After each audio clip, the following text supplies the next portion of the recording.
बनावती बनावती साँझ हो गईल, एकदम उधार हो गईल। हम तो 3 बजे के आगी बरले रहनी हा, लेकिन एकदम उधार हो गईल। देखते बानी लो रउआ सभे, एकदम अंधेरा हो गईल बाटे। बा देखी लो ईंटा सरक गईल, हम गिर गईनी। काहे से कि 2 गो ईंटा साज के एके पर एक बैठा रहनी हा और ईंटा एने ओने हो गईल हटे, बस गिर गईनी। हमरा डाँड़ में थोड़ा चोट लाग गईल। नमस्ते, ठीक ना। प्रणाम। हम राजनीता भोजपुरी। तेरवा सभी देख सकत है इन लोग जी। अभी कपड़ा खींच के सुबेरे के डालले रहनी है, मतलब रख ले रहनी है तलिया का अभी पे पसरनी है। दे देख सकत है इन लोग। 2 गो साड़ी रहला 2 दिन के, तो धूप निकलते नहीं तो कपड़ा कहाँ से सूखी। कपड़ा सूखे में बहुत प्रॉब्लम होता, कपड़ा झट सूख नहीं पावत। ठीक ना। तो नहाहू में भी दिक्कत होता, नया नया कपड़ा निकाल के पहने के पड़ता, जानी लो। और मान ली कि धूप हुई सूखी तबे ना ठीक रही, तो धूप निकलते नहीं खे। तरवा सभे देखी लो, हवा भी तेज चलता वहींगा, और पता नहीं कब तक दिन एंगा चली। रउआ सबके तरफ दिन कैसन होता कमेंट बॉक्स में ज़रूर बताए लो। ठीक ना। और हमरा के यहाँ तो एकदम बेकार, एकदम बेकारों से बेकार दिन होता टे। ठीक ना। और जरा करे के बस वही बाहर भीतर निकल के तो अपन काम धंधा करता ही बानी लोग। आदमी तो सब करते बा, छोड़ते कहाँ बानी लोग। ठीक ना। तो जरा गुरु माल बड़ा सन ओकरा बहुत प्रॉब्लम बाटे, बहुत ज़्यादा वजन बा। ठीक ना। तो हमरा गुरु माल बड़ा सन, तो सासू माँ के इतना मने काम पड़ता ना कि खेती बाड़ी में जाए के पड़ता, सारा काम धंधा करे खातिर, और लहना लिया खातिर, घास भूसा लिया खातिर सब जाही के पड़ता। और ठंडी के दिन बाटे, अभी तो गइल बनी आलू पे माटी चढ़ावे, तो हम तो माना कहीं नहीं है ये ठंडी बढ़ गई बाटे, रउआ कहीं जाई जान। तब जानते बानी कि जे बाहर भीतर काम कैले बा घर में रही नानू, घर में रहल पारे ना लगी। ठीक ना। तो आलू पर माटी चढ़ावे गइल बनी, और हम घर में कुछ काम रहल हटे तो कनिया कली। ठीक ना। और धोए मले के तो सब काम वहीं बटल ही बाटे, ठंडी में कुछ करे के मने नहीं करत, हिम्मती एकदम हार गइल बाटे कि केहू का करू। ठीक ना। हम बाहर निकल के ब्लॉगिंग करत तनी, डर लागत जी कोई आ ना जाए। यही से हम चारों ओर ताक ताक के बनाओ तनी, केहू देखी तो कही के देखो का करतिया इन्हें। ठीक ना। तो अभी खरमास भर दिन बहुत बेकार हुई। ठीक ना। तब चलते नहीं अब अंदर देखा तनी कौन काम बाटे करे के, मतलब धोए मले के बाटे। सुबेरे से तो आगे तपले रहनी है। तो हम सुबह से खाना बनले बनी, और सारा सामान जो है कहता है अभी यही जीवा उड़सले नहीं की। चूल्ही में आगे रहला तो हम सब ताप उप गल बनी। चूल्ही के लगे तो चूल्ही के लगे हम सुबेरे से बैठल नहीं है, आगे से अले रहनी है। ठीक ना। और सारा सामान वाला देख सकते हैं लोग, अंगने बाटी चूल्ही के लगे। ठीक ना। लास्ट तक बना रहे लेकिन हमारा वीडियो में। ठीक ना। अगर वीडियो अच्छा लगी तो सभी चैनल के सब्सक्राइब और लाइक शेयर जरूर कर देना।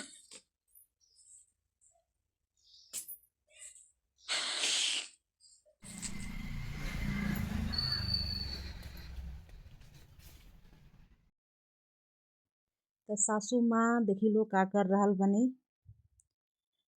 ई भैंस के बिछाना भई रहला ना, भैंस के पाड़ी के पाड़ा के सबके बिछाना भर रहा था। ई रात भर के जैसे कि पेशाब करके भे देले वालो गोरू माल, तो वह सासू माँ पसार तनी। धूप तो नहीं खे भाई, लेकिन वहीं पसार तनी कि थोड़ा थोड़ा हवा लग जाई तो सूख जाई, है ना। और देख लो पेटाड़ी रखाइल बटे, तो उनमें से निकाल तनी गोरू माल के खियावे खातिर। और गोरू माल के भी तो बहुत ज़्यादा दिक्कत हो जाता, काहे से कि वही जी पेड़ के लगे रहेला सा गोरू माल, अंदर बांधे के जगह नहीं खे, काहे से कि वो सारा बाटी तो में सासू माँ सुते नहीं, और वही पेड़ के नीचे गोरू माल रहेला सन। ठीक ना। तो देख लो पसार देनी और पेटाड़ी निकाल के लेके जातनी भैंसिया के खियावे खातिर। और उ हमन हमरी गाँव के लइका एक जना हई, लइका लागन, वो खेत के बारे में बात करते हैं लोग कि मतलब खेत पटौनी होता कि ना। तो पटौनी तो हमरो अभी खेत भइल नहीं खे। अब पटौनी करे वाला दूसर कोई है नहीं खे। बाबूजी बानी और आमा बानी, एगो लइका बा। तो सासू माँ देखी लो पेटाड़ी खिया देहनी, आगे मतलब फेंक देले बानी खियावे खातिर गुरु मल के, और आंगना आ गईनी। काहे से कि सासू माँ के कहीं जाए के बाद तो बाल झारे के बाद हमहू आ गईनी अपना आंगना में। देखी लो सासू माँ एकदम मुरई उखाड़ के लेके आइल बनी, धैले बनी कटरा में, देख सकत है और कितना बढ़िया बढ़िया मुरई बाटे। अभी उतना नहीं है बैठल, लेकिन हाँ सब्जी लायक हो गई बाटे। तो हम तब तक ले सब्जी काट लेतानी, ठीक ना। आज बनावे के बाटे मुरई के सब्जी और रोटी। मुरई के सब्जी रउआ सब खैला होके हम लोग कितना अच्छा लागेला, भुजिया बनाई तो और मस्त लागेला। तो मुरई के सब्जी बनावे खातिर हम काट रहल बनी, मुरई के पतिया के तूर रहल बनी, ठीक ना। तब ओके पहसुल से बारीक बारीक से काट देतानी ताकि सब्जी बनी। तो रउआ सभे लास्ट तक हमरा वीडियो में बना रहे लोगिन, लास्ट तक बना रहे हम लोग हमारी वीडियो में। और वीडियो की स्किप करके मन देखे लो, पूरा फुल वॉच करके देखे लो, तब वीडियो समझ में आई कि वीडियो में का बाटे। और वीडियो बहुत सुंदर बाटे, बहुत मने मस्त बा वीडियो। तो रउआ सभे फुल वॉच करके देखे लो तब समझ में आई, ठीक ना। और एक गांव देहात के ब्लॉगिंग हटे, रउआ सभे देखते बन लो गांव के कल्चर और गांव के रहन सहन सब कुछ एमे देखे के मिली रउआ लोग के। तो देखी लो मुरई के पतिया हम काट देनी और मुरई काट रहल बनी। तो कितना लोग चाकू से काटेला, तो हमके चाकू से काटल ना बनेला, हमके बहुत दिक्कत होला। तो हमनी के पहसुल से कटले बानी जा, तो पहसुल से आदत बाटे काटे के। और देखी लो कितना अच्छा से जल्दी जल्दी हम मुरई काट लेनी, ठीक ना। तो वीडियो हमारा अच्छा लगी तो रउआ सभी चैनलवा के सब्सक्राइब जरूर कर देव लो, और वीडियो के लाइक हमरा जरूर कर देव लो। पसंद पड़ी तबे करेब लो, ना पसंद पड़ी तो मत करेब लो।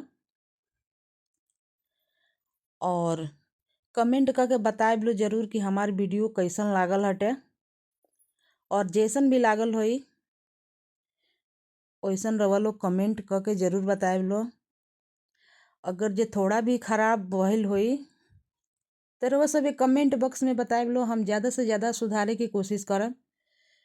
हमरा थोड़ा से खांसी हो गल बटे, कफ हो गल बा ठंडी के चलते।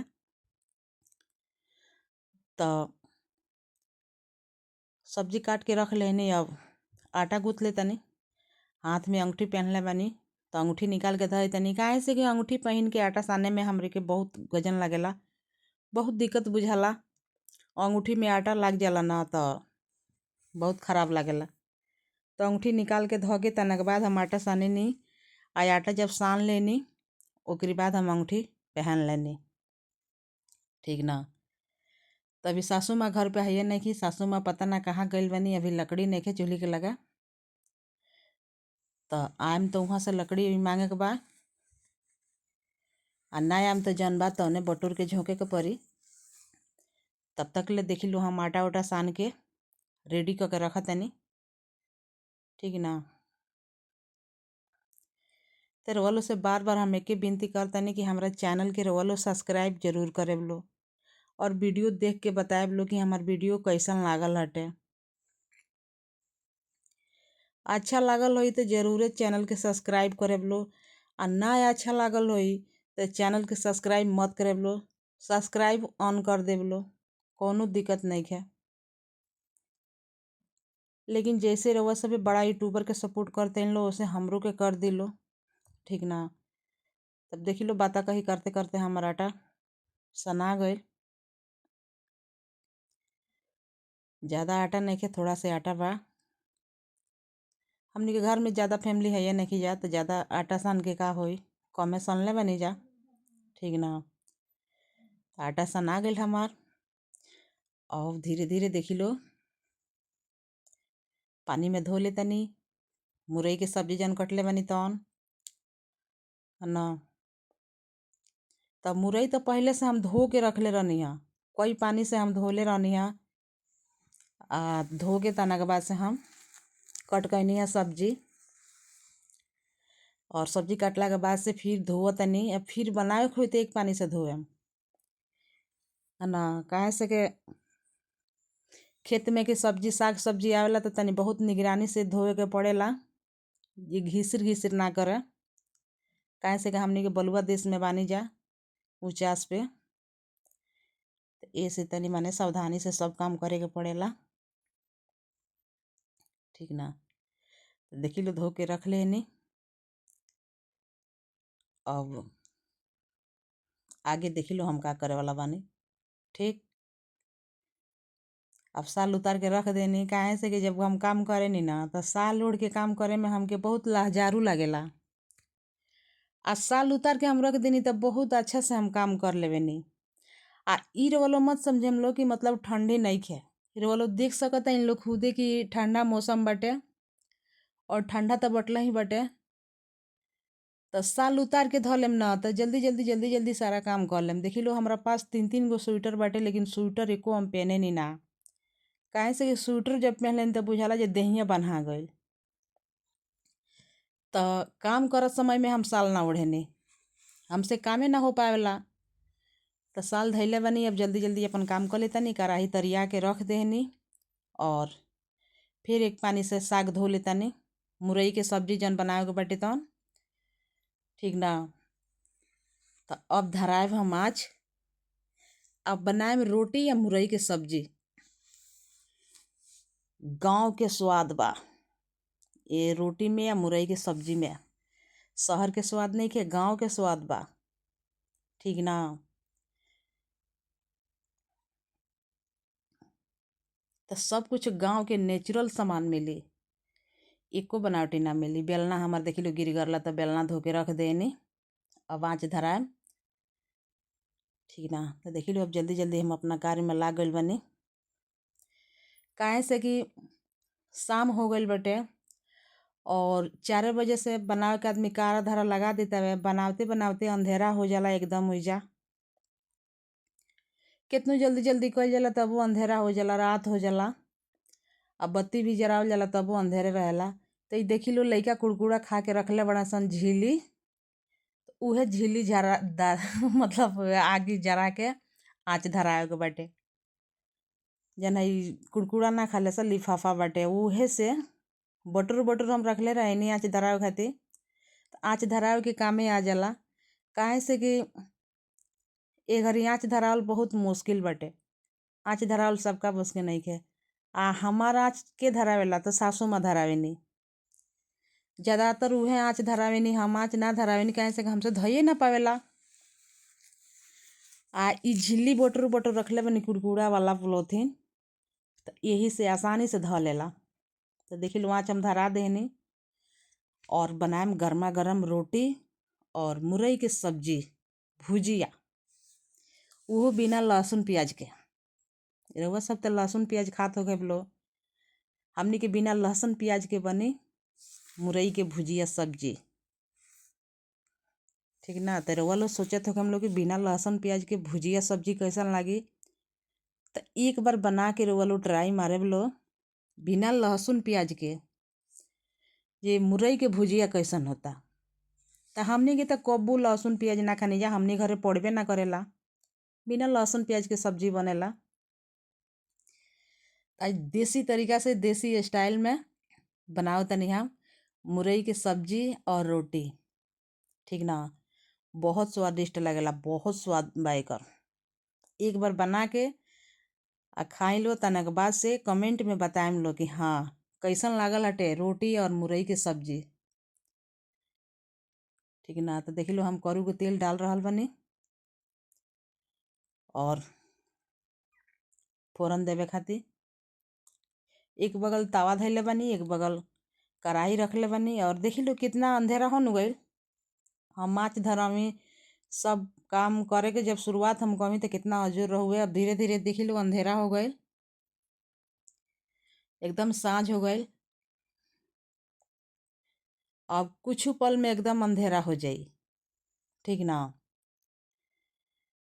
तब तक ले फोरन जरत आवे, तब तक ले हम लोइया काटत तनी रोटी बनावे खातिर। वो सब देख सकत लो और रउआ सबे खाए खातिर एकदम रेडी हो जाइलो। तब तक ले हम गर्मा गर्म रोटी बनाओ तनी, और रोटी आ मुरई के भुजिया सब्जी आके एकदम मन भर के खाए लो। पेट भर जाई लेकिन मन ना भरी, मन करी कि एक रोटी और खा ली। ठीक ना, रउआ सब एकदम थरिया ले लेके आ जाइलो, आ ना थरिया लेके आइम लो तो खाली देह लेके आ जाइलो। हम सब के गर्मा गर्म रोटी बना के और मुरई की सब्जी बना के खियाएम। इतना बढ़िया लगी ना, इतना स्वादिष्ट लगी ना कि रउआ सबे रोटी के जगह पर अंगूरिये काट लेम लो अंगूरी चाटते रह जाए लो। तो देखी लो हम बनाओ तनी रोटी, और इतना अंधेरा हो गई, बनावत भर में इतना अंधेरा हो गई।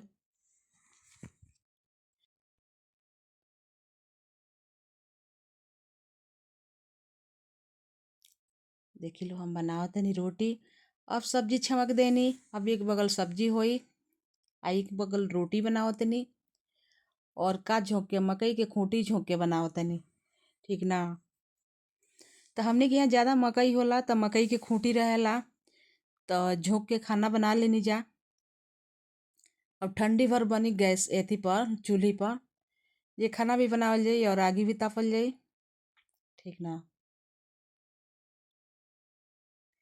तो वह सब एकदम बना रहे लो लास्ट तक हमारा वीडियो में, एकदम शुरू से अंत तक ले हमार वीडियो देखे लो।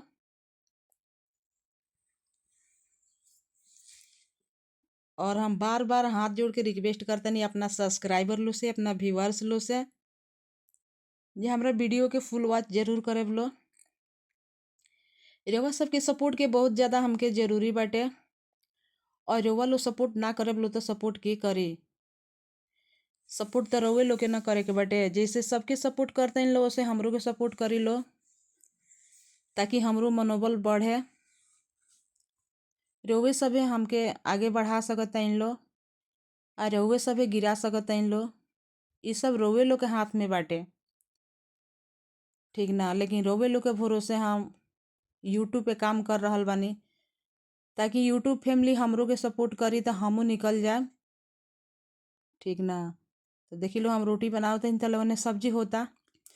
अब बहुत ज़्यादा अंधेरा हो गई, अब साफ वीडियो हमार लौकत नहीं खे, रउआ सभे देख सकता इन लो कि जल्दी जल्दी हम रोटी बनावता नहीं, ताकि हम अजोरा में रोटी बना ली। अंधेरा हो जाई तो और दिक्कत हो जाई। ठीक ना, तो अंधेरा तो होइए गइल बाटे। देखी लो हमार मुंह अभी धुधला धुधला लौकत अटे, साफ लौकत नहीं खे। बनावते बनावते में रात हो गई, शाम हो गई।